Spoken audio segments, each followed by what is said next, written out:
Joining me in the center ring to riff on tariffs is Syracuse University history professor, Dr. Andrew Wender Cohen. Welcome, Professor.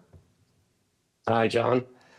Thanks for coming on the show. We appreciate it, and let's get right at it. Right off the bat, I got to wonder what Trump and his administration is contemplating with tariffs.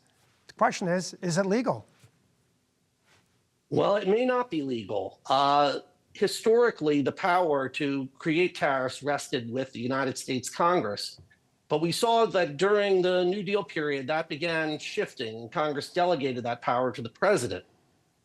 That said, the power rested with the president to negotiate agreements. It didn't necessarily rest with him to be able to institute tariffs on a day-to-day basis the way he is now.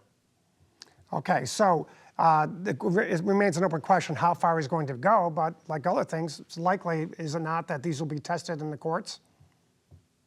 Absolutely, it'll be tested in the courts. The reality is that there are a whole range of different things that the Trump administration is doing that may not be consistent with the constitutional list of powers. Which powers rest with the United States Congress, which rest with the executive, et cetera.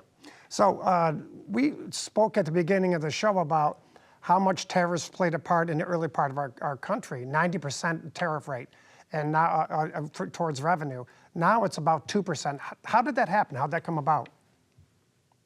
Well, in the early period, the United States was trying to develop manufacturing. They were separating themselves from the mother country, England.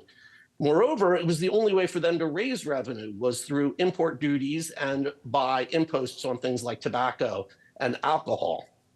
So for most of the 19th century, revenue was generated by these kinds of duties. We begin seeing that in the Civil War period, the United States needs a much larger government. The early America didn't even have a navy.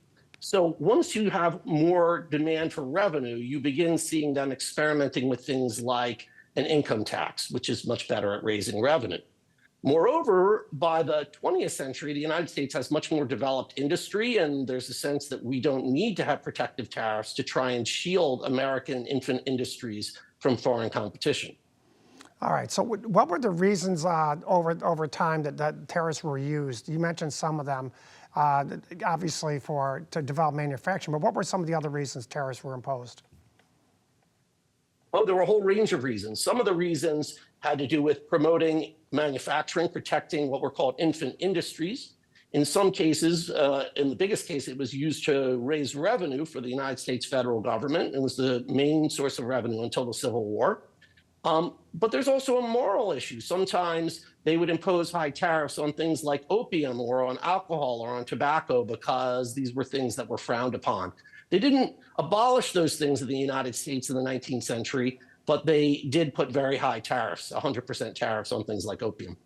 Okay, so what do you think the goal of the administration is now? It seems like there's a foreign policy component, there's an economic component, and maybe some other components. So why don't you tell us, based on what you've seen of the Trump administration's goals, what it is he's trying to accomplish? Well, I think there's a political component, which is that he wants to project nationalism against globalism. Trump believes that the United States is getting cheated by its allies, and he really doesn't believe in the idea of a win-win agreement. And so he wants our allies to come and bend the knee and make concessions. He wants to project strength and use tariffs to do that. But there's also the policy angle. He would like the United States to develop more manufacturing, to draw international investment, and he sees tariffs as a tool for that. He'd like the United States to begin replacing the income tax with tariffs as a source of revenue. That's very difficult because tariffs really can't generate quite that much revenue, the revenue we need to run the government. And third, I suppose he probably wants to annex Canada, since he said it many times. Now, scholars will tell you that none of those things are likely to happen. We're not going to draw back manufacturing necessarily. We aren't going to annex Canada. We aren't going to be able to replace the income tax. But he's the president, and we're not. So if the goal is to protect U.S. industry as part of this program, is this the best way to do it, is to have tariffs in other countries to try and incentivize manufacturing to come back home? I sort of believe that the better way is to have targeted subsidies of the type that the Biden administration sponsored. the CHIPS Act. That meant that you were focusing on specific industries that you wanted to develop that were essential for the supply chain, essential for military. What Trump is doing is much more brute force, much more blunt, and much more personal. Again, the key is to do things in a systematic, predictable fashion. The problem with the Trump administration is that it's all about Trump. It's all about his decisions of who's naughty and who's nice on any given day. And so it's become very difficult for the market to predict whether or not tariffs are going to be high or low in 6 months. And that's made it very difficult for them to do business planning.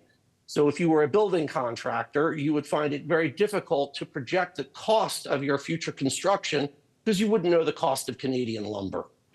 So let's take reciprocal tariffs, which are due to go into effect on April 2nd. And that is, if you're taxing our product, we're going to tax your product with a tariff. So isn't that just leveling the playing field? Isn't that a sense of fairness there? The way to think of it is that all of the agreements that bind the United States with regard to trade were negotiated. That means that in order for the United States to convince some country to lower their tariff barriers, the United States had to go into a negotiation, and they may not have been able to get to parity. And Trump may not be able to get to parity. Countries may say, well, we just won't accept that. That's not good for us. We're not in the same position you're in. So yes, on some level, it's about fairness, but on another level, it's about, well, what can you actually get in a negotiation? What can you, what kind of agreement can you hammer out? And what this may result in is a lot of enemies abroad, people who are no longer trading with the U.S., no longer see the United States as having common interests. Thank you, Dr. Cohen. All right, thank you.